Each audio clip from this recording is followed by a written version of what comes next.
स्वागत है आप लोगों अपने चैनल एनोटर पर। आज हम लोग एक्सप्लेन करने वाले हैं in regular magical high school का एपिसोड नंबर 22 को। तो उससे पहले इंपॉर्टेंट बात कि भाई कल एपिसोड क्यों नहीं आया था। भाई यहाँ पे मैं जहाँ पे ऑडियो रिकॉर्ड कर रहा था काफी ज्यादा नॉइस आ रही थी, इसकी वजह से वीडियो नहीं आ पाई थी। और जब मैं इस वीडियो को रिकॉर्ड कर रहा हूँ तब भी भाई आसपास बहुत सारी वॉइस आ रही है, जैसे कि कभी कभी कौवा बहुत परेशान कर रहा है और ये आवाज आपको कहीं कहीं वीडियो के अंदर आ जाएगी, इसलिए पहले ही मैं माफी मांग लेता हूँ। प्लीज मुझे माफ कर देना और इसके बाद आप इस वीडियो को शुरू से लेकर एंड तक जरूर देखना और एक अच्छा सा कमेंट जरूर कीजिएगा। तो चलो बिना टाइम किए इस वीडियो को हम लोग शुरू करते हैं। Disclaimer, ये एनीमे हमारा नहीं है, केवल हमने इसे एक्सप्लेन किया। कहानी की शुरुआत में यहाँ ओनी को मास्टर के पास दिखाया जाता है, जो उसे देखते ही बोलता है कि मुझे पता है कि तुम्हारे पास कुछ अनयूजुअल चीजें हैं, तो उससे जितना हो सका उतना जल्दी लौटा दो। मुझे पता है सामने वाले काफी स्किलफुल बंदे हैं।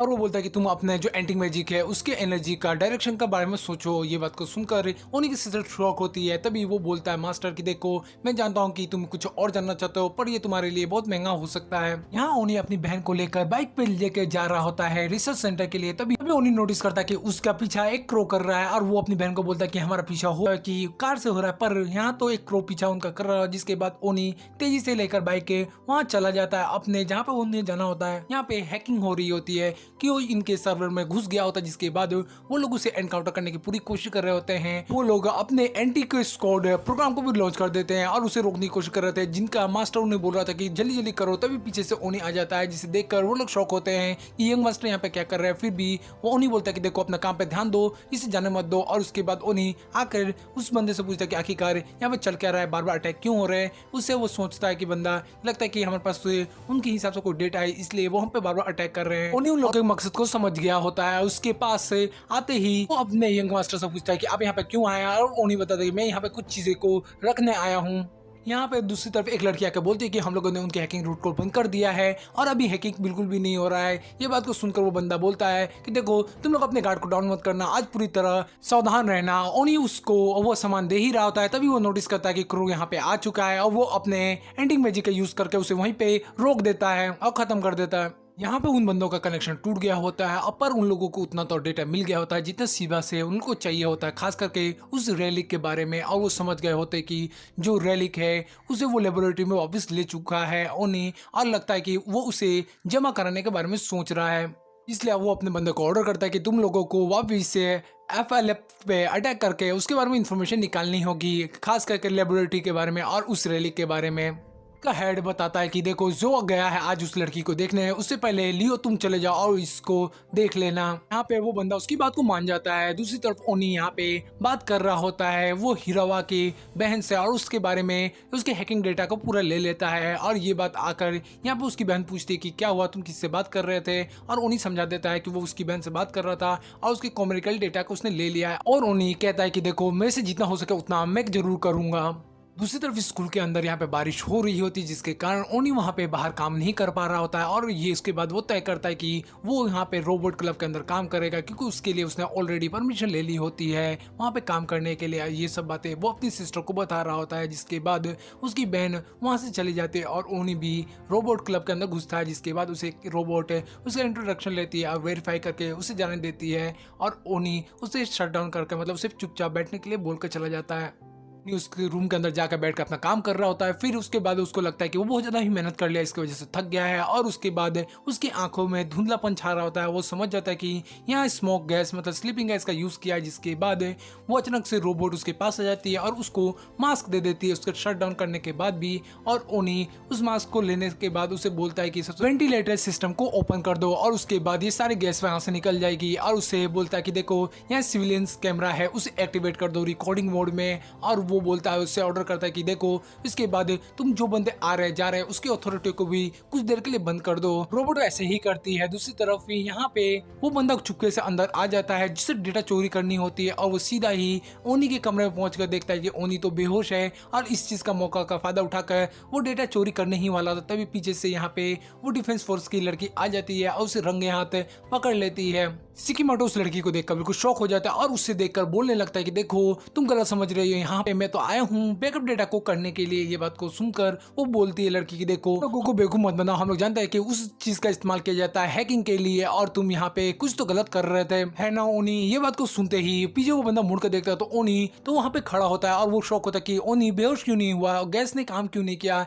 इसके बाद वो लड़की उसका नाम लेती है सिकिमोटो और अपने अपने कार्ड का इस्तेमाल करती है, जिसके बाद वो जैसे ही हिलने का और अटैक करने की कोशिश करता है और अचानक से उसको एक अटैक लगता है और वो सीधा ही नीचे गिर जाता है। वो यहाँ पे उसके कार्ड के और उसके स्पेल की वजह से हुआ होता है।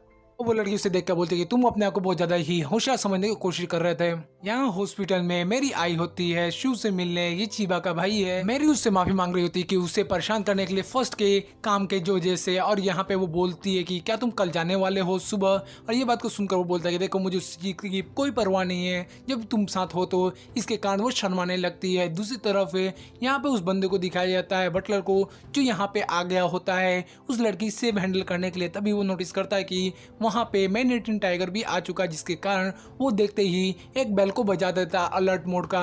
शिव इस चीज को सुनता है और वो समझ जाता है कि अलर्ट मोड यहाँ पे 4th फ्लोर से आ रहा है, जहाँ पे मेरी की एक स्कूलमेट भी उसी जगह पे है, जिसके कारण वो समझ जाता है कुछ तो गड़बड़ है। जिसके बाद वो लोग दोनों तेजी से अपना मैजिक स्पेल का यूज करते हुए कूदते वहां से निकल जाते हैं। यहाँ वो मैनहट्टन टाइगर उस रूम में घुसने वाला था जिसमें वो लड़की होती है, पर वो घुस नहीं पाता, जिसके कारण गुस्से में दरवाजा को तोड़ने लगता है। उसी समय वहाँ पे शिव आ जाता है। वो देखकर समझ जाता है कि मैनहट्टन टाइगर यहाँ पे क्या कर रहा है। ल्यू भी पहचान जाता है चीबा के भाई को, और उसके बाद वो गुस्से में आकर अपना अटैक करने लगता है और वो बिल्कुल शांत हो जाता है शिव और अपने एक नाइफ निकालता है। जिसके बाद जैसे ही वो मैनहट्टन टाइगर उस पर अटैक करता है, वो अपने मैजिक का इस्तेमाल करता है नाइफ पे और उस पे तलवार से अटैक कर देता है। जिसके बाद वो उससे अटैक को रोक देता है और वो खुद को किसी तरह संभाल कर उसके अटैक को डॉज कर रहा होता है। पर यहाँ पे जो होता है शिव उस पर भारी पड़ने लगता है। फिर वो क्या करता है, डायरेक्टली अपने बीस्ट वाले अटैक टाइप पे अटैक करने लगता है, बिल्कुल जंगली टाइप, जिसके कारण यहाँ पे शो को भी लड़ने में काफी दिक्कत होने लगता है और एक पंच मारता है जो उसे अपनी शॉट से रोकने की कोशिश करता है, पर वो उसे उड़ा देता है शो को। यहाँ पे वो मैनहट्टन टाइगर काफी ज्यादा ही डोमिनेट कर रहा होता है शिव को फाइट के अंदर और वो उसे काफी ज्यादा दिक्कत हो रही थी लड़ते लड़ते। उसके बाद वो अपने हाथ में एक टोर्नेडो टाइप अटैक बनाता है अपने हाथ के आसपास, वो उसे मारने ही वाला था। इस चीज को देखकर शो क्या करता है, उसके हाथ पे मुक्का मारता है और उसे रोकने की कोशिश करता है, पर उसके अटैक से ये उसका हाथ डैमेज होता है। जिसके बाद इस चीज का मौके का फायदा उठाकर वो अपने नाइफ चेस्ट पे एक अटैक करने में कामयाब हो जाता है। यहाँ मैनहट्टन टाइगर घायल हो जाता है, जिसके बाद अचानक से मेरी भी वहां पे पहुंच जाती है। उसे देख ही अपना एक अटैक कर देती है जो सीधा ही जाकर उसे लगता है। जिसके बाद एक धमाका होता है और यहाँ पे मैनहट्टन टाइगर समझ जाता है कि उसका कुछ दाल निकलने वाला, इसलिए वो भागने की कोशिश करता है, डायरेक्ट झूमर पे कूदता है और उसे मतलब तोड़ते हुए डायरेक्ट आके जमीन पर गिरता है। शिव यहाँ पे शुक्रिया बोल रहा था मेरी को, और वो मेरी उसके घाव को देखकर घबराने लगती है और वो लोग देखते हैं कि वो कहाँ गया टाइगर। जिसके बाद वो देखते हैं कि वो तो वहां से गायब हो चुका है और यहाँ पे मेरी को सारी बातें समझा देता है वहां पे शिव की ये कौन है। और भाई यहाँ पे लिटरेरी फाइट काफी अच्छे सीन्स है और मैंने इसे दूसरे चैनल पर डाल दिया जिसका नाम है लूसीफर टू हेल, आप जाकर वहां से देख सकते हो, लिंक डिस्क्रिप्शन का कमेंट में मिल जाएगा, या नाम भी आपको।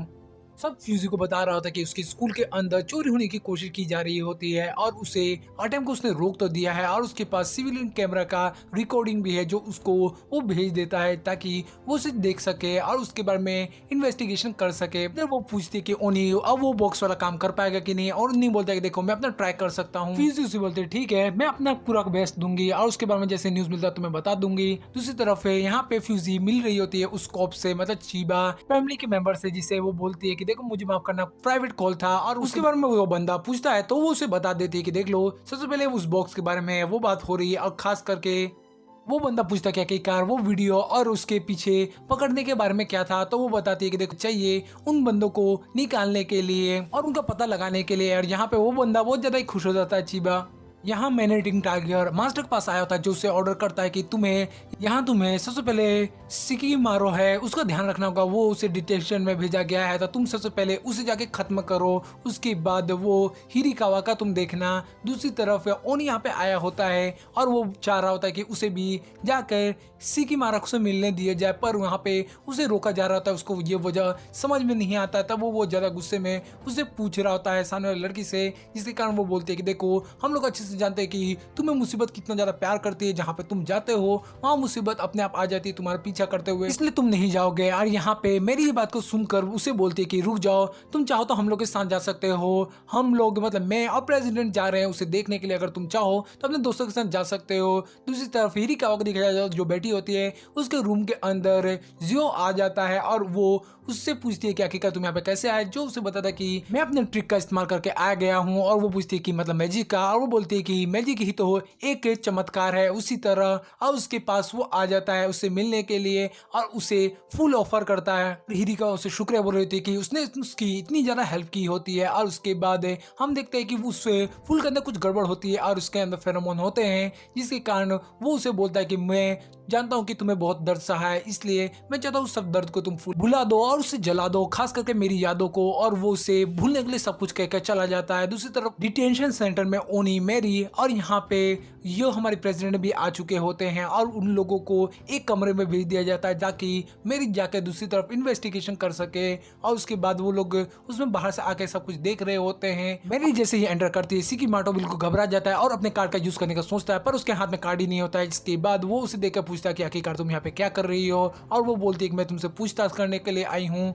जिसके बाद वो अपना मैजिक का यूज करती है और वो उसे बोलता है कि मुझे यकीन है कि तुम यहाँ पे मैजिक इस्तेमाल नहीं कर पाओगी, और वो माइंड कंट्रोल मैजिक का यूज करती है। जिसके बाद वो बिल्कुल शांत हो जाता है, उसको सब कुछ बताने लगता है। इस चीज को ओनी मारा से देखकर बिल्कुल शॉक हो गया होता है। प्रेसिडेंट उसे बताते हैं कि क्या तुम माइंड कंट्रोल मैजिक को फर्स्ट टाइम देखे हो। ओनी बोलता है कि हाँ, इसके कान वो शॉक होता है। मेरे उससे पूछते हैं कि आखिरकार तुम यहाँ पर क्यों आए थे, और वो बता देता है कि ओनी के पास से डेटा चोरी करने के लिए आए थे और उसके बारे में भी। और वो पूछती है कि और क्या है, तभी बता देता है रैली के बारे में। यहाँ पे प्रेसिडेंट उससे पूछते हैं ओनी कि तुम इसके बारे में जानते हो। ओनी मना ही कर रहा था, तभी अलार्म बजने लगते हैं। जिसके बाद वो लोग बाहर आकर देखते हैं तो बाद में पता चलता है कि वहाँ तो मैन रिटिंग टाइगर आ चुका है और वो तेजी से उनकी तरफ बढ़ रहा है, जिसके कारण उन्हें उनसे लड़ने के लिए आगे बढ़ता है। फिर मेरी उसे रोक देती है और उसे कहती है कि मैं इसे संभालती हूँ, तुम जब तक के लिए यहाँ मायूमी को गार्ड करो। यहाँ मेरी आ गई होती है और उसे बोलती है कि ये बंदा मामूली नहीं, इसे मुझे हैंडल करने दो। और वो अपने मैजिक का यूज करके एक स्वॉर्ड निकालती है, लड़ने को तैयार होती है। प्रेसिडेंट अपने मैजिक का यूज करके पीछे से उस बंदे के ऊपर आइस क्यूब के अटैक करने लगते हैं और वो इधर मैनेटिंग टाइगर सारे अटैक को डोज करते हुए आगे बढ़कर सीधा ही अटैक कर देता मेरी पे। मेरी अपनी स्वॉर्ड की मदद से उस अटैक को रोक देती है और उस स्वॉर्ड को खोलकर उस पर अटैक करती है, जिसके कारण यहाँ पे वो बंदा उस अटैक से बच जाता है, खुद संभाल लेता है। प्रेसिडेंट उस पर अटैक कर देते जिससे वो बंदा अपने को बचा लेता है। और यहाँ मेरी अटैक करते उसे संभाल कर वो क्या करता है, खुद को एक विंड की तरह बना लेता है। जिसके बाद मेरी के और यहाँ पे जो प्रेसिडेंट के वो सारा अटैक उसे रोक देता है। और उसके बाद रोकने के बाद वो तेजी से उसकी तरफ बढ़ने लगता है अटैक करने को। मेरे को लगता है वो उस पर करेगा अटैक, पर वो अचानक से गायब होके यहाँ सीधा ही प्रेसिडेंट की तरफ बढ़ने लगता है। उन्हीं उस बंदे के सामने होता है। उसके बाद वो उसे अपने एंटिक मैजिक का वो डायरेक्शन अटैक करता है, जिसके बाद वो सीधा ही जाकर उसको हिट करती है और बाद में पता चलता है कि उसके पेट के किनारे पे वो अटैक लग चुका है। प्रेसिडेंट उस पे अटैक कर देती है अपने मैजिक क्यूब का और उसके बाद वो सीधा ही उसको लगने लगते हैं। यहाँ मेरी इस चीज का फायदा उठाकर उस पर सीधा ही अटैक करने को बढ़ जाती है और अपने जो तलवार होता है उसके 2 पीसेस को आसमान में उड़ा देती है और उस पर एक पाउडर छिड़क के आग लगा देती है, मतलब एक ब्लास्ट करती है। जिसके बाद वो जो हवा में पड़े हुए थे क्यूब्स वो ऊपर ही रहते हैं और उसके अटैक करते ही वो सीधा ही नीचे आकर उस मैनेटिंग टाइगर के ऊपर लग जाता है, जिसके बाद उसका गेम वहीं पे ओवर हो जाता है। इस चीज को देखकर प्रेसिडेंट और ओनी दोनों ही बिल्कुल शॉक हो जाते हैं। उसी तरह शाम को फ्यूजी शुक्रिया बोल रहे थे ओनी को कि उन बंदों को पकड़ने के लिए, ताकि उनकी मदद से ही उन लोगों ने बाकी जो स्पाई है उनको पकड़ने में वो कामयाब हो चुके हैं। और उससे शुक्रिया बोलती है कि तुमने ये किया। उन्हें उससे उल्टा सवाल पूछता है कि एक बात बताओ कि इतना कॉन्फिडेंशियल डेटा कैसे लोगों के पास पहुंच गया, खास करके रैली का। और वो बताती है कि मुझे माफ करना पर शर्मिंदगी की बात है, मिलिट्री ने वो डेटा लीक कर दिया था, क्योंकि उन लोगों ने सबसे ज्यादा सब लोगों पर टारगेट किया था रिसर्च सेंटर वाले के, और हमारे रिसर्च वाले को पेमेंट मिला ही नहीं था। उन्होंने रिसर्च सेंटर पे भी अटैक किया था और वो उन्हें शुक्रिया बोलते उससे बातचीत करने के लिए। जिसके बाद वो एक जगह चैन से बैठ जाता आराम करने के लिए। उसी वक्त यहाँ पे म्यूजी उस रूम के अंदर एंटर होती है और वो देखती है कि उसका भाई चैन से सोया है। जिसके बाद उसके पास जाती है और उसे घूर रही होती है। यहाँ म्यूजी ओनी को देखते देखते उसके कुछ ज्यादा ही करीब चली जाती है। और मैंने पहले ही बोला था तुम लोगों को कि इस लड़की का मतलब हालत बिल्कुल सही नहीं है, कुछ तो गड़बड़ चल रहा है, इसके मन में कुछ तो चलता रहता है, कुछ तो गड़बड़ है। और यहाँ पे वो सीधे ही उसके पास से जाने लगती है उससे लिप किस करने, तभी अचानक से उसका आंख ओनी का खुल जाता है और वो उसे देख लेता है, जिसके कारण हड़बड़ाकर उसका हाथ फिसल जाता है। वो सीधे ही ओनी के ऊपर गिरने ही वाली होती है म्यूजी, पर ओनी उसे हाथ से पकड़ लेता है, जिसके कारण वो उसके ऊपर गिरती नहीं है। यहाँ पे ओनी और उसकी बहन एक दूसरे को देख ही रहे होते हैं और जिसके कारण यहाँ पे ओनी की सिस्टर शर्मा के और गुस्से में घबराते हुए वहां से चली जाती है। ओनी उसे देखता रह जाता है। बाद में देखते हैं म्यूजी अपने कमरे में बैठी होती है और वो सोच रही थी कि आखिरकार वो क्या करने जा रही थी, वो अपने भाई क्या, और वो उसके माइंड में ये सब चल ही रहा होता है। पर मैंने बोला था ना इसके साथ कुछ तो गड़बड़ है, ये कुछ तो लोचा करेगी। तभी ओनी वहां पे आ जाता है, जिसके बाद उसे गेट खोलने का बोलता है और वो आखिरकार गेट खोल देती है और उसे अंदर आने को बोलती है। पर उसे अब भाई को देखते ही उसके आंखों में आंसू आ जाते कि वो क्या करने जा रही है। पर उसे ओनी पकड़ता है और उसके गालों पे हाथ रखकर समझाता है कि तुम कुछ गलत नहीं कर रही थी और कुछ घबराने की जरूरत नहीं है। और उसके बाद उसे बोलता है कि ठीक है तुम आराम करो, सोने जाओ, सोने का टाइम हो गया है। ये कह के वो चला जाता है। दूसरी तरफ रात का सीन दिखाया जाता है म्यूजिक को, जो अपने बिस्तर पे लेटी होती है और वो अपने भाई के बारे में सोच रही होती है और वो उस फीलिंग को भूल नहीं पा रही होती है। अब बहुत ज्यादा ही एक बच खाने वाले मतलब बच्चे टाइप हरकत कर रही होती है। इसी चीज को दिखाते हुए हमारा एपिसोड यहाँ पे खत्म हो जाता है।